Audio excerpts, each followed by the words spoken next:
లక్ష్మణుడు అరణ్యవాసానికి వచ్చినప్పుడు గోదావరిలో వాళ్ళు పడవలో వెళ్తున్నారట. వెళ్తున్న టైంలో సడన్గా లక్ష్మణుడికి ఎందుకో లేచి నుంచొని ఒక కార్నర్కి వెళ్ళి తల ఇలా పైకి పెట్టి ఆలోచిస్తున్నాడంట. అసలు నాకు ఏం కర్మ ఇది, కొత్తగా పెళ్ళయింది, అలాగే పెళ్ళంతో కాపురం చేసుకుని హనీమూన్కి వెళ్లకుండా మా అన్న వదిలితో అడవులు పట్టుకుని తిరగడం ఏంటి నేను అని చెప్పి ఆలోచిస్తుంటే ఆ విషయాన్ని సీతాదేవి గ్రహించి రాముడిని అడిగిందంట. ఏంటండి విపరీతం, మీ తమ్ముడు ఇలా ఆలోచిస్తున్నాడు ఏంటంటే, అది వాడి తప్పు కాదు, ఈ గోదావరి నీళ్లు ఈ గాలి మహత్యం, అది ఇది దాటిన తర్వాత వాడే నార్మల్ అవుతాడు అని చెప్పాడంట. సో ఆ గోదావరి అనే వాటర్కి సంబంధించినటువంటి కొన్ని రకరకాల పైత్యాలు ఉంటాయి జనరల్గా. అందులో ఎటకారం ఉంటుంది, మమకారం ఉంటుంది, అన్ని అన్ని అన్ని రకాల ఆకారాలు ఉంటాయి.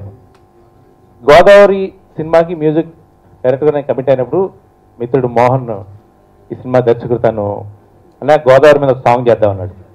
గోదావరి మీద గతంలో సత్యం గారు, అలాగే ఇళయరాజా గారు, తర్వాత మొన్న గోదావరి సినిమా కేఎం రాధాకృష్ణ గారు చాలా మంచి పాటలు చేశారు గోదావరి మీద. ఇంకా గోదావరి మీద ఇంకా బాగా చేయాలి. ఇంకా పాటలో రమేష్ నాయుడు గారు ఇలాంటి వాళ్ళందరూ కూడా గొప్ప గొప్పగా చేశారు గోదావరి మీద పాట.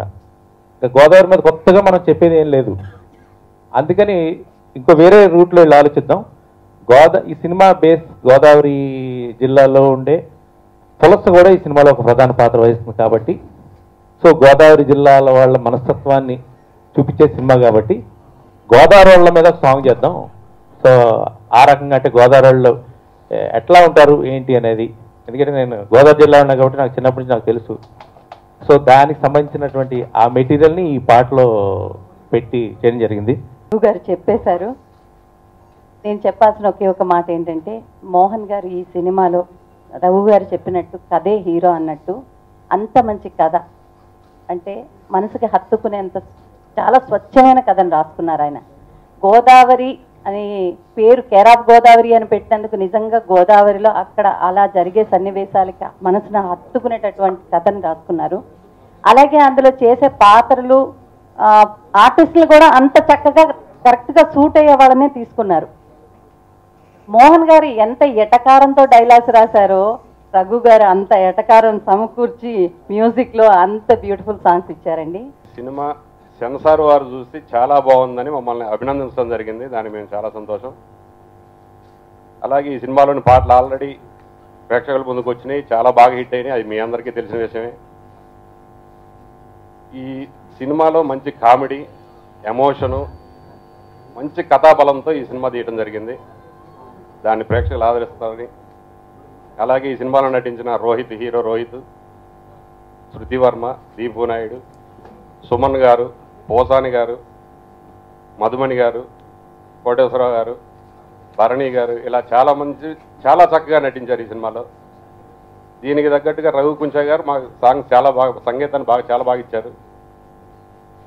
ఇందులో ఇంకా మాకు కెమెరామెన్ మురళి, రవినాష్ చాలా కష్టపడ్డారు దీనికి మా మోహన్ 40 సినిమాలకు పైగా రైటర్గా ఉన్నాడు. అంతకుముందు అన్ని అనుభవాలతో రంగరించి ఈ సినిమాని తీశాడు, చాలా అద్భుతంగా తీశాడు. ఇది 24వ తారీఖు పండగ పర్వదినాన ప్రేక్షకుల ముందుకు వస్తుంది. అందరూ ఆదరిస్తారని, మంచి విజయం అందిస్తారని ఆశిస్తూ సెలవు తీసుకుంటాం. ఈ నెల 24వ తేదీ ఈ సినిమాను రిలీజ్ చేయాలని మేము ఫిక్స్ అయినాము. కాబట్టి మీ సహాయ సహకారాలు మాకు అందించి మా సినిమాని విజయవంతంలో మీరు కూడా పాత్రలయ్యి మా సినిమాని విజయవంతం చేయాలని కోరుకుంటూ, అలాగే మా డైరెక్టర్ మోహన్ గారికి, బాబాయ్ గారికి, రఘు కుంచ గారికి, మధుమణి గారికి, కోటేశ్వరరావు అన్నకు, అలాగే మా రాజేష్ రంబాలకు, మా హీరో రోహిత్కు, హీరోయిన్స్కు అందరికి కూడా ప్రత్యేక ధన్యవాదాలు తెలియజేస్తూ, ఈ 2017 గోల్డెన్ ఇయర్ అవుతుంది. ఎందుకంటే 2 నెలల్లో ఇప్పటివరకు 2 నెలలు ఇంకా పూర్తి కాలేదు, 4 చిత్రాలు ఎంతో ఘన విజయం సాధించాయి. ఈ సినిమా కూడా 24న శివరాత్రి పర్వదినాన రిలీజ్ అయ్యి ఒక మంచి విజయాన్ని సాధించి ఒక మంచి నిర్మాతల్ని ఇండస్ట్రీకి ఇస్తుందని చెప్పేసి తప్పక ఆశిస్తున్నాను. గోదావరి క్యాప్షన్ పెట్టాలంటే పోస్టర్ పట్టదు అని పెట్టాం. ఎందుకంటే గోదావరి గురించి ఎంత చెప్పినా తక్కువే, చెప్పలేం. అందరూ ఏమనుకుంటారంటే గోదావరి అనగానే ఈస్ట్ గోదావరి, వెస్ట్ గోదావరి అని పెట్టింట్లో అనుకుంటారు. కానీ కాటన్ గారి వల్ల అలా వచ్చింది. కానీ ఫస్ట్ మన తెలుగు నేలపై అడుగుపెట్టింది తెలంగాణలో.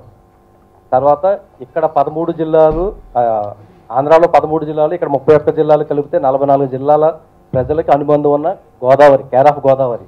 సో అందరికీ నచ్చే విధంగానే కథ ఉంటుంది. ముఖ్యంగా మా గురుగారు ఈవి గారు స్టైల్లో ఆ కామెడీ ఎక్కువగా ఉంటుంది. కథాబలంతో తీసిన ఈ సినిమాకి సాంగ్స్ హైలైట్ అవ్వడం నిజంగా మా అదృష్టం. కెమెరామెన్ రఘు అన్న చాలా అద్భుతమైన పాటలు ఇచ్చాడు. ముఖ్యంగా గోదావరి మీద ఇచ్చిన పాట ఆల్రెడీ ఆ గోదావరి జిల్లాలో అయితే మారుమోగుతుంది మన పండగలో. మా ప్రొడ్యూసర్స్ బాబాయి, రామారావు గారు, బొమ్మన సుబ్బారాయుడు గారు, రాజేష్ ఎక్కడ కాంప్రమైజ్ అవ్వకుండా అనుకున్నది అనుకున్నట్టు నాకు చాలా ఫ్రీడమ్ ఇచ్చి తీశారు.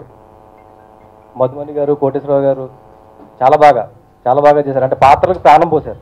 అలాగే కొత్త హీరో హీరోయిన్లు కొత్త వాళ్ళ కాకుండా చాలా సీనియర్ ఆర్టిస్టులా చేశారు.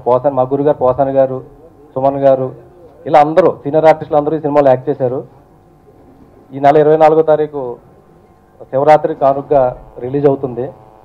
ప్రేక్షకులు ఆదరిస్తారని కోరుకుంటున్నాను. Thank you.